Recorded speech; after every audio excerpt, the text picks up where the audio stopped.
여러분은 무엇을 삶의 즐거움으로 삼고 계십니까? 내가 즐거워하는 그것이 내 자신의 진짜 모습인 것을 인정하십니까? 오늘은 하나님이 허락하시는 즐거움에 대하여 살펴보도록 하겠습니다. 첫째로, 마귀의 때가 얼마 남지 않았기 때문에 즐거워해야 합니다. 12절입니다. 그러므로 하늘과 그 가운데에 거하는 자들은 즐거워하라. 그러나 땅과 바다는 화 있을진저 이는 마귀가 자기의 때가 얼마 남지 않은 줄을 알므로 크게 분내어 너희에게 내려갔음이라 하더라. 마귀는 자기 때가 얼마 남지 않아 분노하고, 하늘에 거한 자들은 예수님의 승리로 인해서 기뻐합니다. 땅과 바다는 악한 세력이 지배하는 곳이죠. 땅에 거하는 자들은 짐승을 경배하는 자들이고요. 두 종인 예수님이 죽었을 때 너무 기뻐하여 선물까지 돌리던 자들 아닙니까?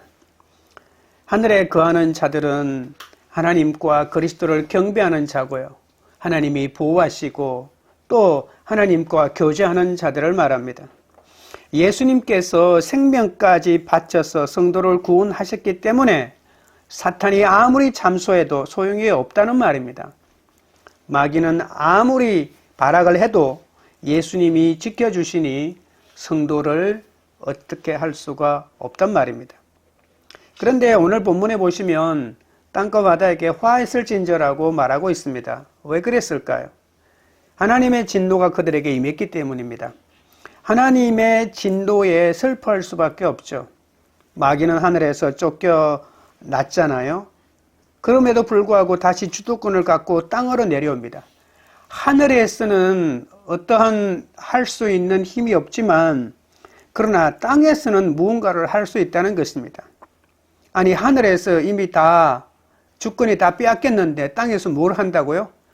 그걸 이르러 불법이라고 하는 거죠. 합법적인 권리는 아무것도 남지 않았지만 불법으로 이 땅에 내려와서 땅에 속한 사람들을 미혹하고 그들에게 자신의 분노를 쏟아낸다는 것입니다.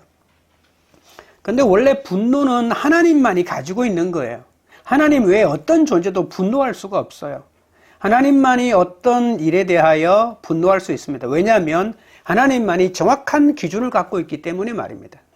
사람이 분노하거나 사탄이 분노하는 것은 정확한 근거가 없어요. 그냥 자기 감정에 사로잡혀서 분을 발하는 거죠. 그러니까 하나님이 바라시는 분노는 정의로운 분노죠. 죄를 참지 못하는 하나님의 거룩한 분노라고 볼 수 있습니다. 그런데 사탄이 분노하고 있다는 본문은 참 웃기는 본문이라고도 볼 수가 있습니다. 자신의 뜻이 좌절됐기 때문에 분노하는 거죠. 이것은 진짜 분노가 아닙니다. 마귀는 사그라지지 않는 분노를 안고 땅에 사는 사람들에게 복수하기 위해서 내려가고 있다는 모습을 우리가 살펴보았습니다. 사탄은 멸망할 때가 얼마 남지 않았음을 알았죠.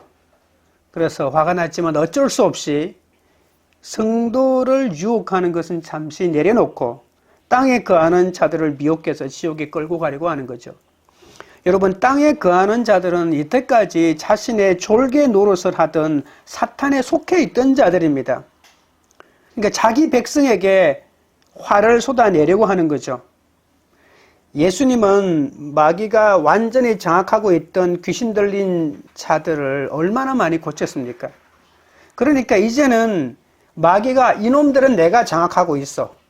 귀신들이 이 자들을 꼼짝 못하게 내 말만 듣게 만들고 있어라고 안심하고 있었는데, 예수님이 나타나셔서 귀신을 쫓아내고 귀신 들린 사람도 자신의 백성으로 만들어가니까 이놈은 지옥 갈 사람이라고 찍어놨는데 그 지옥 갈 사람도 천당으로 예수님이 데려가니까 큰일 났다. 성도는 고사하고 이제 내 편이라고 생각했던, 내 쫄개들을 심어놓았던 귀신 들린 사람이라도 완전하게 내가 지옥에 데려가겠다라고 생각하고 그들에게 들어가려고 했던 것입니다. 마가복음 5장에서요. 군대 귀신에 들린 사람을 돼지 2,000마리를 희생하면서까지 구원하지 않았습니까? 마가복음 9장에서는 귀신 들려가지고 끄꾸러지고 거품을 흘리고 이를 갈고 발이해지는 아이마저도 예수님이 고쳐주셨습니다. 고쳐주실 때 예수님이 뭐라고 말했냐면 귀신을 호통치면서 나가라고 하시고 그 아이를 고쳐주셨거든요. 그래서 마귀는 자기도 아는 것이 있습니다.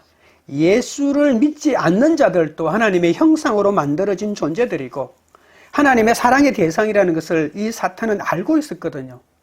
그러니 이 사탄의 지금 자신의 귀신 아래에 놓여 있는 사람만이라도 완전하게 지옥으로 데려가려고 땅으로 내려와서 심판의 행사를 하면서 분을 품고 있는 거죠. 성공과 실패의 기준은 무엇일까요?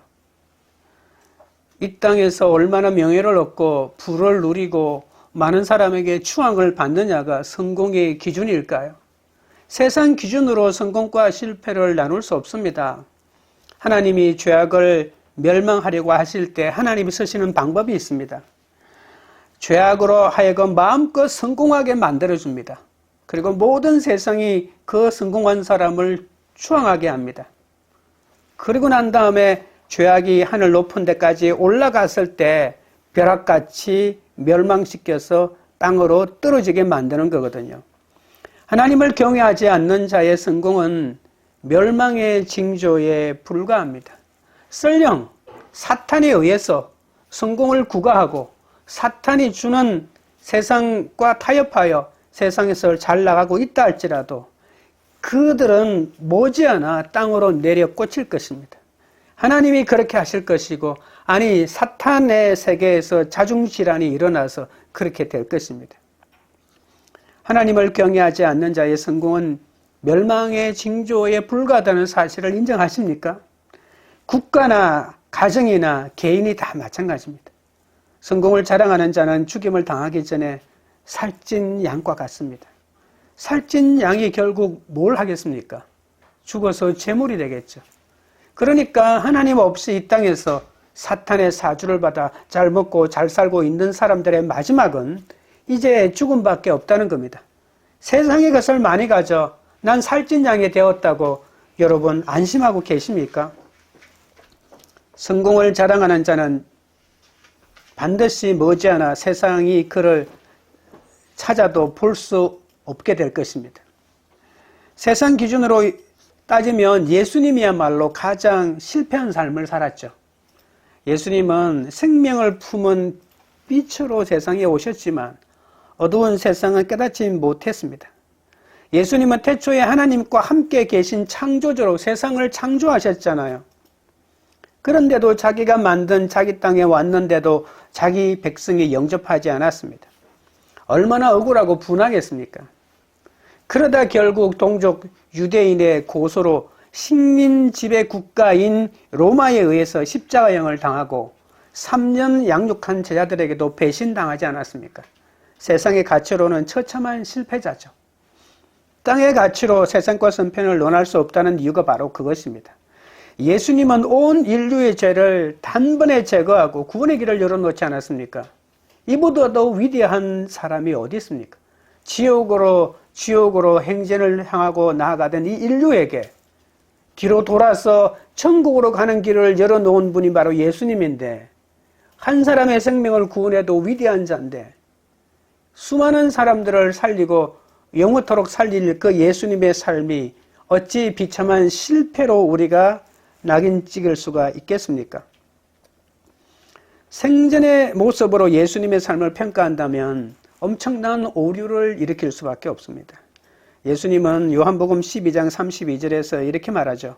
내가 땅에서 들리면 모든 사람을 내게로 이끌겠다고 하셨습니다.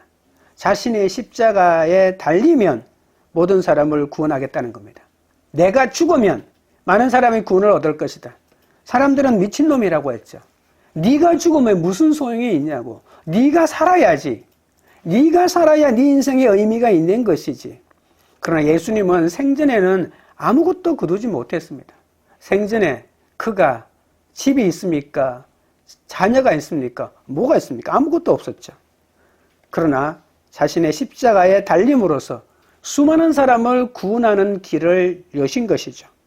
전도의 성공을 살아있는 동안에 바라는 것이 아니라 죽은 뒤에 기대하는 것입니다. 인생은 씨 뿌리는 시기에 지나지 않는다는 말을 어떻게 생각하십니까? 성숙과 수확은 그 뒤에 따라오는 거죠. 그래서 이 땅에서 내가 수확하려고 발부둥을 치고 이 땅에서 내가 조금 많이 수확하지 못한 것을 슬퍼한다면 인생을 제대로 보는 것이 아니다라고 하는 것이죠. 그러므로 우리는 씨를 땅 위에 뿌리는 이 행동을 멈추지 말아야 합니다. 여러 날 후에 반드시 그것을 거둘 겁니다. 이것이 예수님의 삶입니다. 이보다 고귀한 삶이 어디 있습니까? 예수님을 따르는 자는 모든 것이 실패해도 성공한 인생이고 예수님을 놓친 자는 모든 것을 성공했다 하더라도 실패한 인생입니다. 그렇기 때문에 즐거워하십시오. 내 인생이 비참해도 내 자녀가, 내 재정 상태가, 내 직장이, 내 사업이 엉망이어도 즐거워하십시오. 내가 해야 할 일은 하나님께서 성공으로 반드시 축복하십니다. 내가 해서는 안 될 일은 하나님께서 실패로 저주하십니다. 성공과 실패는 하나님의 뜻을 내게 전하는 복음 아니겠습니까? 내가 해야 될 일은 하나님이 축복하시고 성공으로 귀결되고 내가 하지 말아야 할 것은 실패로 저주로 나에게 귀결되니 모든 것이 실패와 성공은 하나님의 뜻 아니겠습니까? 그러니 그 성공과 실패에 연연하지 마시고 다만 마귀의 때가 얼마 남지 않았다는 이 엄연한 사실을 기억하시고 즐거워해야 하는 겁니다. 그래야 하늘 백성으로 살 수가 있거든요. 아무리 약한 사람이라도 사탄은 아닙니다. 그 속에 사탄의 세력이 들어있을 뿐이죠. 예수 이름으로 이 사탄을 물리쳐야 하는 겁니다. 그러기 위해서는 먼저 내가 즐거워할 줄 알아야 합니다. 우리나라 말에도 죄는 미워해도 사람은 미워하지 말라고 하는 말이 바로 이 말입니다. 하나님이 사탄의 세력을 물리치고 구원해 주실 것을 미리 바라보고 즐거워하는 것이죠. 어떤 일에도 놀라지 말고 기도함으로 즐거워하시기 바랍니다. 둘째, 우리가 즐거워해야 될 이유는 박해를 받을 때 양육이 이루어지기 때문입니다. 13절입니다. 용이 자기가 땅으로 내쫓긴 것을 보고 남자를 낳은 여자를 박해하는지라. 하늘에서 벌어진 영적 전쟁에서 예수님에게 진 사탄은 땅으로 내쫓기죠. 원래 이 용이라고 불리는 이 사탄은 이 남자가 공격 목표였죠. 이 남자는 예수님이었죠. 예수님을 죽이려고 했던 것입니다. 그런데 예수님을 죽이려 하다가 내쫓기니까 이제는 예수님을 낳은 여자를 공격하고 있다는 겁니다. 사탄은 막강한 능력을 지녔지만 자기보다 엄청난 권세를 지닌 하나님에 의해서 순식간에 땅으로 내쫓겼습니다. 이제 사탄은 영원히 지옥으로 들어갈 일만 남아있는 거죠. 사탄도 그걸 알고 있었습니다. 그래서 이 사탄의 자신의 분노를 쏟아내는 거죠. 사탄은 예수님의 형상으로 창조된 인간이 너무 싫었습니다. 그래서 어떻게 해서든 하나님의 구원이 실패하고 인간을 지옥으로 보내고 싶어 했습니다. 그래서 헤롯의 마음을 미혹하여 창조주 그리고 구세주 예수가 이 땅에 태어나는 것 자체를 막으려고 했던 것이죠. 예수님만 제거된다면 하나님의 구원 사역은 실패할 것이고, 그리고 이 사탄은 예수를 죽이면 하나님의 구원 사역이 실패할 줄 알았어요. 그래서 죽였잖아요. 그런데 그 죽음으로 말미암아 예수님의 구원 사역이 완성되었으니 사탄이 완전히 미치게 되는 거죠. 하나님은 예수님을 헤롯이 죽을 때까지 애굽으로 보내서 보호를 받게 하셨습니다. 이것을 우리가 지난 시간에 살펴보았듯이 하나님이 양육한 것이다라고 말하고 있잖아요. 갓난아이와 함께 하는 피난길이 얼마나 힘들겠습니까? 여러분, 요즘 고려 그란 전쟁이라는 드라마가 방영되고 있는데 보셨습니까? 그란의 침략으로 고려의 왕이 수도 개경을 버리고 남쪽으로 몽진을 떠나는 장면이 나오죠. 그 피난길이 얼마나 처참한지 왕비는 아이를 뵀는데 돌봐줄 사람이 없고요. 궁중에 있던 그 많은 시녀들은 다 도망을 치고, 신하들도 도망을 치고, 군사들도 도망을 치고, 그 피난길로 들어가는 마을마다 지방 토호들이 임금을 죽이려고 오히려 수작을 부립니다. 그 몽진이 전라도 나주까지 이어지거든요. 개경에서 나주까지 내려왔다고 생각해 보십시오. 고을고을마다 쫓겨서.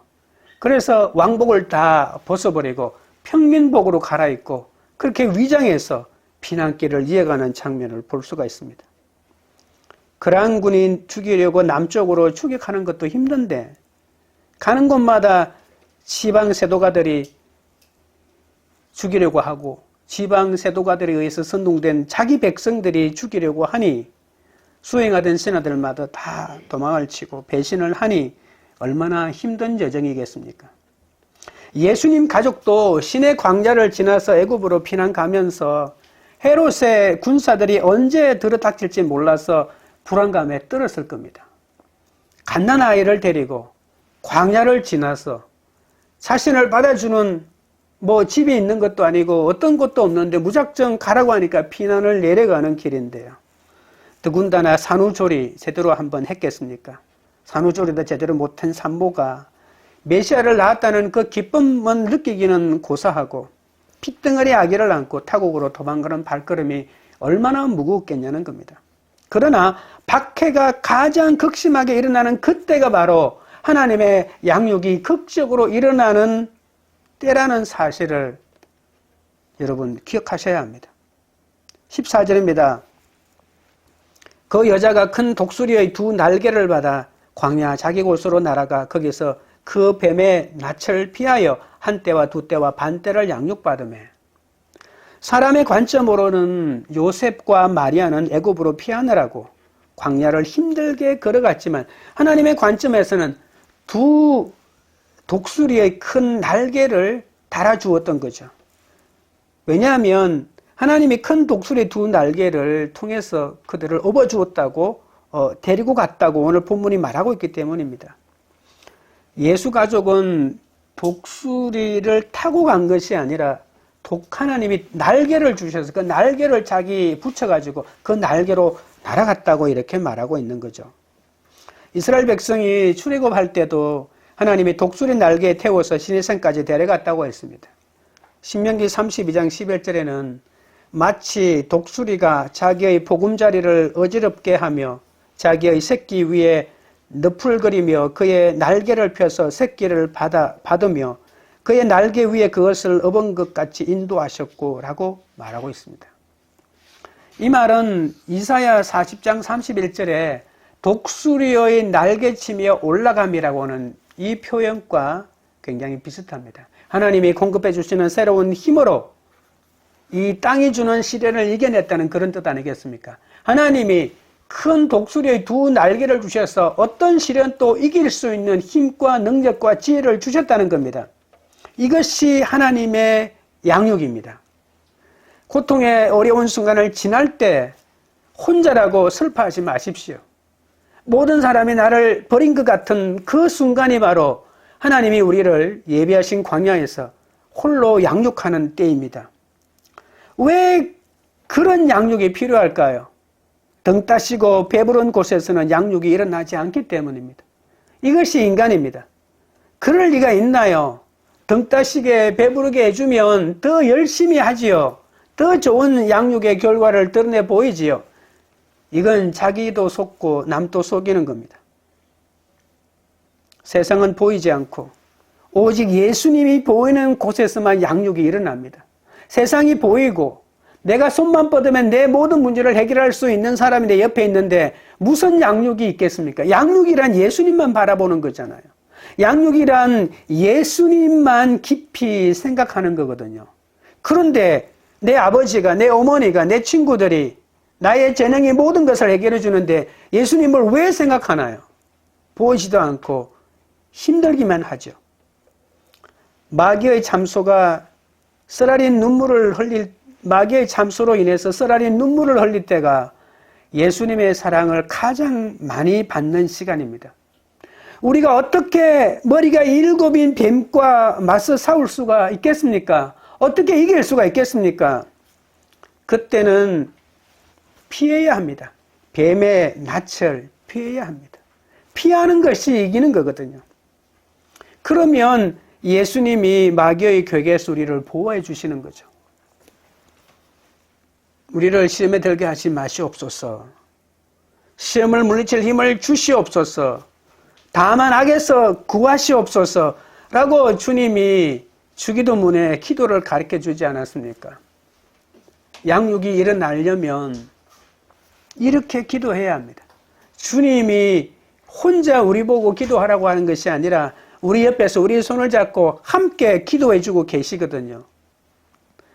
오늘 본문에 보시면 한 때와 두 때와 반 때를 양육받는다라고 했는데 이 한 때와 두 때가 반 때가 3년 6개월이고 42달이고 1260일이라고 이렇게 아무리 말해도 그게 중요한 것이 아니고 여러분 이것만 기억하십시오. 영적 전쟁은 영원히 지속되는 게 아니다. 기간이 있다. 기간이 있다는 겁니다. 세상의 학교도 입학하면 졸업할 때가 있는 것처럼 영적 전쟁이 끝날 때가 있다. 양육이 끝날 때가 있다는 겁니다. 하나님이 작정하고 개입하시는 시간 속에서 우리가 그 시간만 잘 기다리면 하나님의 놀라운 응답을 받는다는 뜻입니다. 하나님은 우리를 향해서 꿈꾸고 계시는 거대한 계획이 있습니다. 하나님은 그 계획이 반드시 나를 통해서 우리를 통해서 열매 맺는다는 확신을 가지고 우리를 끝까지 뒤에서 밀어주고 계십니다. 날개로 업어 나를 데려가시는 그곳은 비록 모두가 떠나고 나 홀로 남겨진 황량한 사막이요 황무지이지만 말할 수 없는 기적이 쏟아지는 은혜의 광야라고 하는 사실을 기억하셔야 합니다. 나 홀로 주님을 1대1로 대면해야만이 끊임없는 양육이 일어난다는 사실을 기억하십시오. 바울은 다메섹에서 예수님을 만난 후에 눈이 보이지 않았죠. 3일 동안의 짧은 시간 동안 눈이 보이지 않을 거라고 하나님이 정해놓았지만 그 일을 당하는 바울은 나는 이제 평생 눈이 보이지 않는 맹인으로 살아야 하겠다라고 좌절했을 겁니다. 책을 그렇게도 좋아하는데 난 이제 책 하나도 못 보겠네. 그렇게 생각하지 않았을까요? 그러나 하늘에서는 바울의 인생이 어떻게 역전될지 너무나도 잘 알고 오히려 기뻐했다는 것 아닙니까? 우리는 신앙의 전망대 위로 올라가면 내 인생이 어떻게 될지 하나님이 어떻게 계획할지 알기 때문에 웃게 되고 즐거워하게 된다는 겁니다. 전망대에 올라가지 않으니까, 기도하지 않으니까, 말씀으로 내 인생을 보지 않으니까 나는 끝장났다, 절망이다. 나는 이제 누구도 내 인생을 돌보지 않는 버림받은 인생이라고 땅을 치며 통곡하는 것 아니겠습니까? 그러다가 사탄의 밥이 되는 거죠. 하나님 또 너를 버렸다. 그 말에 속아 넘어가는 거죠. 우리 가운데 일어나는 어떤 사건도 인간의 관점으로 보느냐, 하나님의 관점으로 보느냐에 따라 완전히 달라집니다. 힘들고 고통스러운 시간을 만나면 이럴 수가 있냐며 절망과 자책으로 힘들겠지만 주님은 끊임없이 내가 너를 사랑한다고 계속 말씀해 주시거든요. 근데 직접 음성으로 귀를 듣겠다고 하니까 눈을 감으면 보이는데 왜 직접 듣겠다고 기도하지 않고 눈이 땡그랗게 그냥 멍하니 쳐다보고 있습니까? 여러분 가장 멀리 보려면 주위가 캄캄해야 합니다. 어떤 사람들은 높은 데 올라가면 날이 밝고 좋으면 인천도 보이고 부산에서는 일본 대마도도 보인다고 말하지만 진짜 멀리 보려면 캄캄해야 합니다. 하늘에 보름달도 뜨지 않는 캄캄한 밤에 200만 광년 떨어진 안드로메다가 보이고요. 상상할 수 없는 거리에 떨어져 있는 별이 주위가 캄캄하면 캄캄할수록 잘 보인다는 사실을 여러분 인정하십니까? 우리가 예수님의 양육을 받으려니까 얼마나 무서운 게 많은지 모릅니다. 공부가 중요해도 예배부터 드려야 되거든요. 내가 정해놓은 시간에 내가 공부하는 시간도 있지만 예배하고 하나님을 만나는 시간을 하루에 딱 정해놔야 합니다. 그것이 한때, 두때, 반때 아닙니까? 그 시간을 결단하고 그 시간에 공부하느라고 해봐야 공부의 성과도 오르지 않고요. 그래서 하나님에게 드리기로 작정한 시간은 하나님에게 드려야만 양육이 일어나거든요. 그런데 두려우니까 그 양육을 못 받는 겁니다. 돈이 더 많이 필요해도 그것을 위해 하나님을 버릴 수는 없지 않습니까? 돈을 더 벌기 위해서 하나님을 예배하는 것을 포기하고 돈을 더 벌기 위해서 세상하고 타협하다 보면 하나님은 계속해서 멀어져 가는 거죠. 아직도 남편과 아내와 부모와 자녀가 무섭고 직장 상사가 무섭고 돈이 무서워서 나는 예수 믿는다, 예수 믿으라고 하는 소리 한번 못하니까 하나님의 양육을 못 받는 거 아니겠습니까? 믿음으로 살기로 작정하고 결단하는 것이 광야에서 양육받는 것입니다. 광야 강육을 거부하면 우리는 세상의 종으로, 사탄의 종으로 살 수밖에 없다는 사실을 명심해야 합니다. 셋째는 우리가 즐거워해야 되는 이유는 어떤 환난에서도 떠내려가지 않기 때문입니다. 15절입니다. 여자의 뒤에서 뱀이 그 입으로 물을 강같이 토하여 여자를 물에 떠내려가게 하려 하되, 뱀이 입을 벌려 물을 강같이 토해냈다는 말은 물에 빠뜨려 죽게 하려고 그런 거죠. 홍수를 보냈다는 겁니다. 사탄은 온갖 방법으로 예수님의 구원 사역을 방해하려고 작전을 폈지만 모두가 실패하지 않았습니까? 헤롯은 동방 박사들에게 속은 것을 알고 화가 나서 베들레헴 근처에 있는 2살 아래 남자아이를 모두 죽였지만 예수님은 애굽으로 무사히 떠나지 않았습니까? 하나님이 보호하시기 때문에 사탄의 은밀한 계략으로 온갖 꼬리로 하늘에 있는 별 3분의 1을 집어 던져도 그들의 계획은 실패할 수밖에 없는 겁니다. 박해의 홍수, 거짓말과 속임수의 홍수로 죽이려고 해도 하나님이 보호하시는 사람을 죽일 수는 없다는 겁니다. 마태복음 24장 24절에 거짓 그리스도들과 거짓 선지자들이 일어나 큰 표적과 기사를 보여 할 수만 있으면 택하신 자들도 미혹하리라고 말했습니다. 사탄이 밀가부르듯 한다는 말도 있고요. 또 온갖 거짓 기적을 동원한다는 표현도 있습니다. 요한계시록의 7교회 안에 보면 거짓 선생들이 판을 치지 않았습니까? 그러나 그들의 모든 계획은 실패했죠. 오늘 본문의 여자라고 하는 것은 예수님을 낳은 마리아이기도 하지만 2차로 보면 지금의 교회의 모습이라고, 예수님을 통해서 탄생한 새로운 존재라고 볼 수도 있는 거죠. 그래서 사탄은 오늘날 교회를 떠내려가게 하도록 발악을 하고 있습니다. 광야 양육을 바꿔서 참소도 박해도 넘어서려고 하니까 이번엔 사탄이 떠내려갈 정도의 물을 강같이 토해내어 아예 교회 자체를 완전히 없애버리려고 하는 거죠. 세상의 거대한 조류에 휩쓸려서 모두 세상 가치를 따라가도록 만드는 거죠. 안락함이나 쾌락주의나 물질 만능주의나 무신론이나 세속주의나 인본주의나 끝없는 이러한 세상의 조류들을 통해서 이 생명의 가치관, 성경적 가치관, 예수의 가치관을 파괴해내는 겁니다. 또한 인터넷을 생각해 보십시오. 사탄이 사용하는 홍수가 바로 인터넷 아니겠습니까? 이 인터넷 속에는 사탄의 무시무시한 뜻이 얼마나 많이 깔려 있는지 모릅니다. 이 모든 사탄의 목적은 무엇이겠습니까?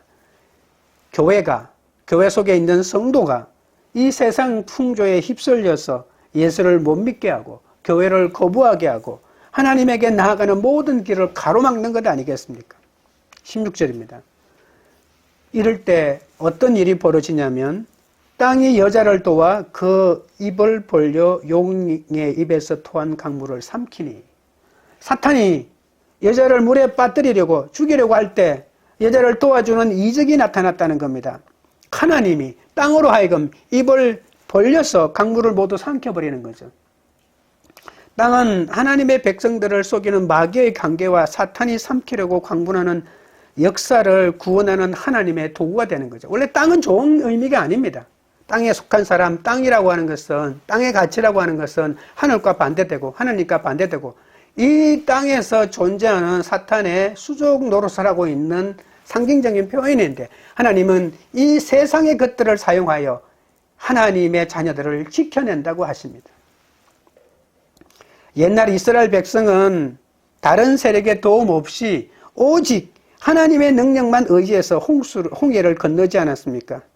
어떤 사람은 그것은 옛날이니까, 과거니까 그렇다고 합니다. 그러면 창조주 하나님이 어제나 오늘이라 영원토록 동일하신 예수님의 능력이 지금은 줄어들었나요?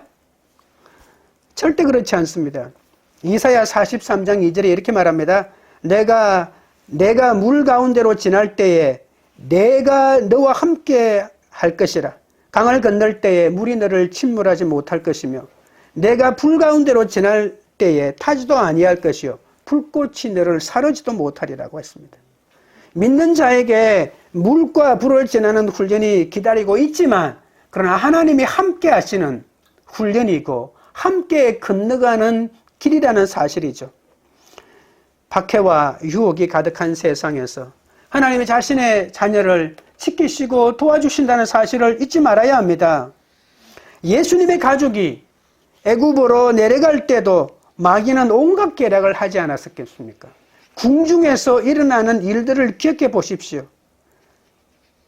2살 아이를 다 죽였는데도 그 속에 예수님이 없고 예수님이 탄생했다는 그 장소로 급습했는데 이미 떠나고 없고 그러면 헤롯은 아이고 이제 끝장났네 하면서 두 손 두 발 다 놓았겠습니까? 성공의 기록은 없지만 바로처럼 모든 군대를 동원하여 그 예수를 추격하게 하지 않았을까요? 그러나 그 추격을 해야 되느냐 말아야 하느냐 되는 그 일촉즉발의 순간에 그것은 무의미한 것이다라고 말하는 사람이 있지 않았을까요? 하나님이 그 모든 정책을 결정하는 그 순간에 하나님께서 그 정책이 하나님의 사람을 지키는 정책으로 결정나도록 하나님이 지키시고 보호하셨다고 하는 사실입니다. 마귀는 수많은 계략으로 홍수처럼 쏟아내어 이 예수의 가족이 휩쓸려 가도록 하고 지금도 우리에게 그런 폭력을 가하지만 하나님이 막아주신다는 사실입니다. 마귀는 지금도 온 힘을 다 동원하여 끊임없이 삶의 문제를 우리의 삶 가운데 파도치게 만듭니다. 어떨 때는 마주오는 환난이 무서워 모든 것을 내려놓고 아이고 난 이제 그만 살란다라고 그냥 혼자 말처럼 할 때도 있지 않습니까? 하지만 부부 사이에 다가오는 환난이 무섭다. 자녀들과 자식들과 또 전쟁 같은 일생을 살아나는 게 너무 끔찍하다는 생각에 너무 깊이 사로잡히면 큰일 납니다. 우리는 예수님이 누구신가? 예수님은 어떤 방법으로 우리를 이끄시는가를 바라보아야 합니다.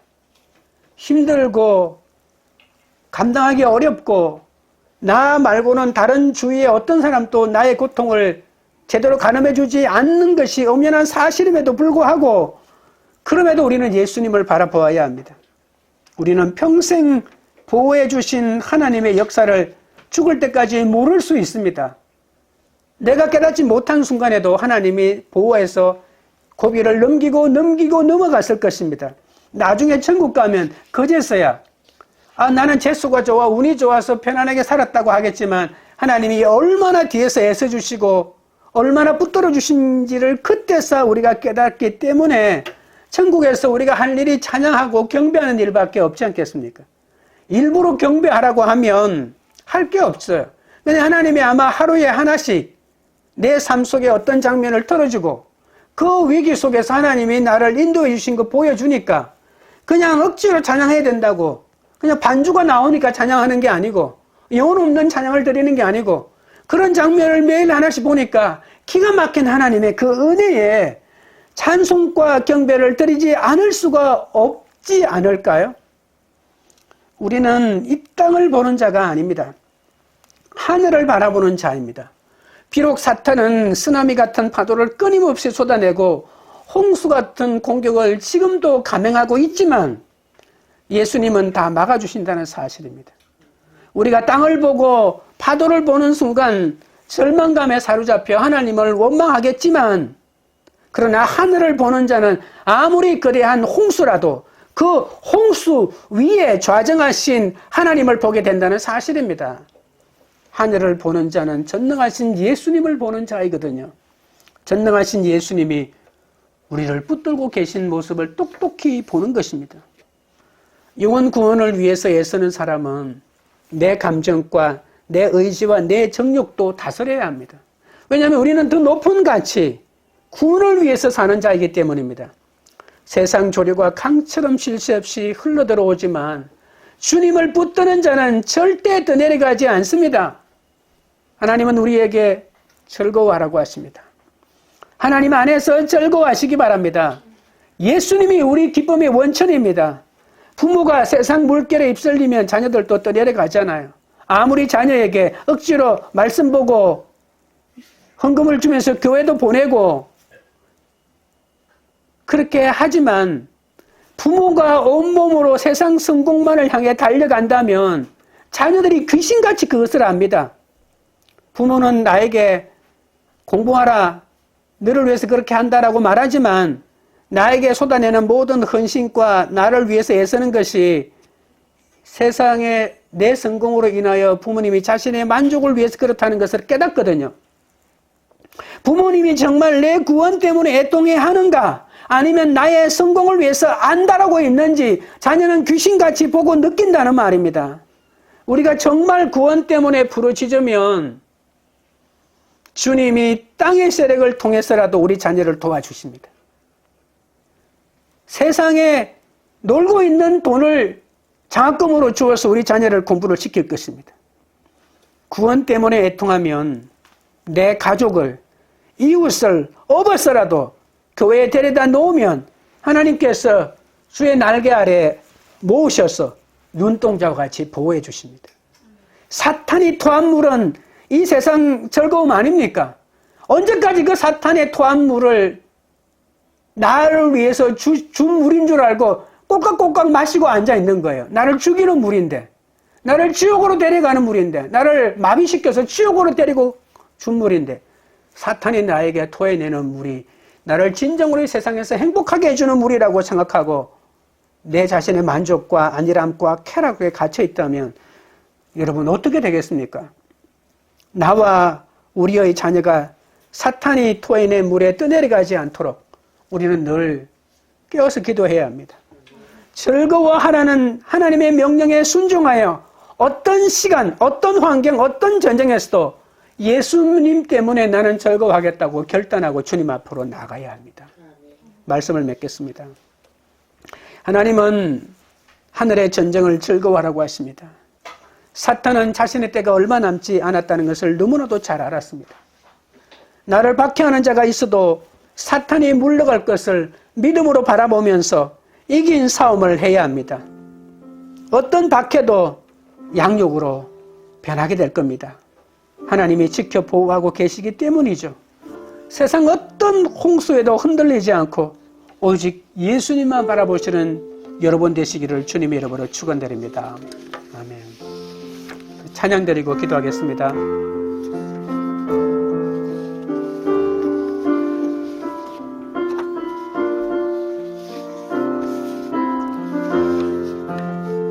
주를 향한 나의 사랑은 주께 고백하게 하소서. 아름다운 주의 그늘 아래 살며 주를 보게 하소서.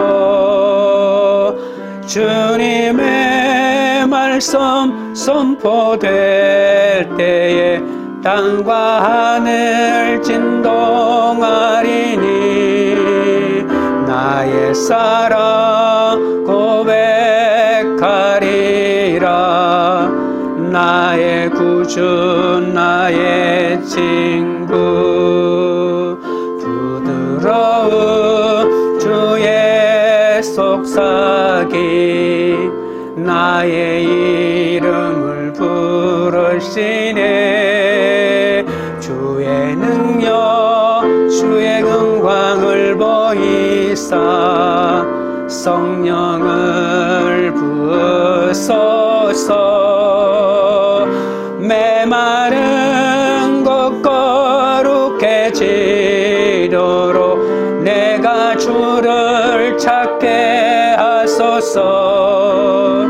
내 모든 것 주께 드리니 나 나의 구주 나의 친구 온 마음으로 주를 바라며 나의 사랑 고백하리라.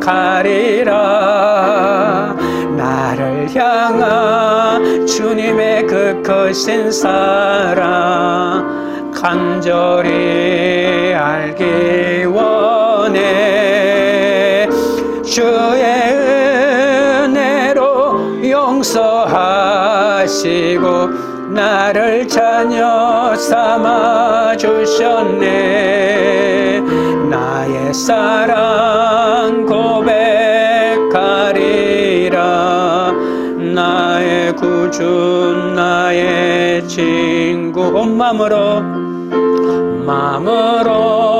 주를 바라며 나의 사랑 고백하리라.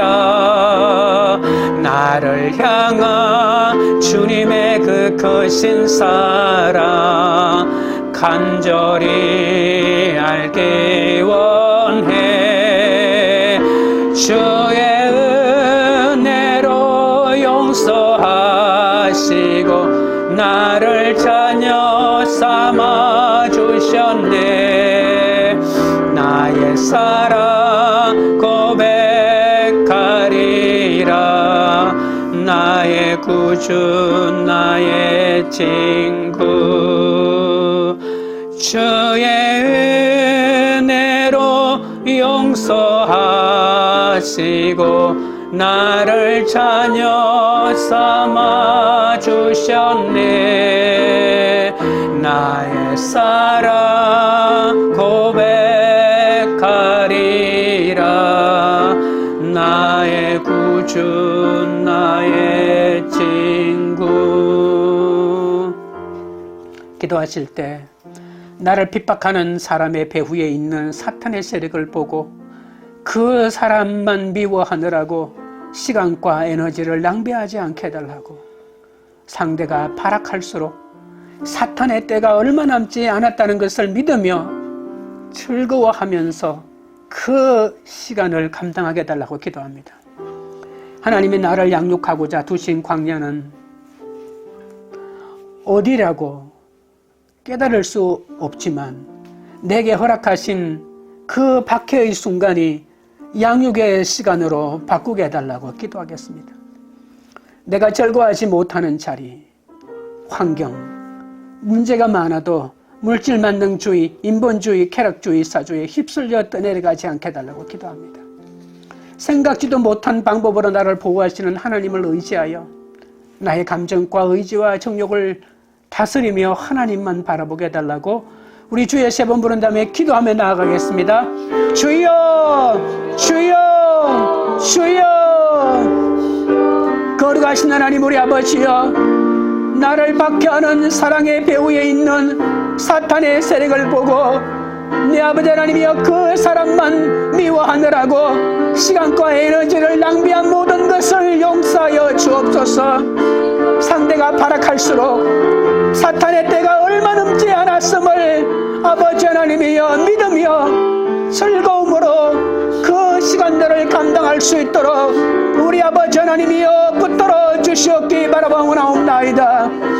하나님이 나를 양육하고자 두신 광야가 어디라 할지라도 내게 허락하신 그 박해의 시간이 내 아버지 하나님이여 양육의 시간이 될 줄로 믿습니다. 아버지여 박해의 시간이 양육의 시간으로 바뀌게 하시고 양육의 시간임을 깨닫게 하여 주시옵기 바라보나옵나이다. 내가 즐거워하지 못하는 자리, 내가 힘든 환경, 감당하기 힘든 문제가 많아도 물질 만능주의, 인본주의, 쾌락주의의 사주에 휩쓸려가지 않도록 하나님 붙들어 주시옵소서.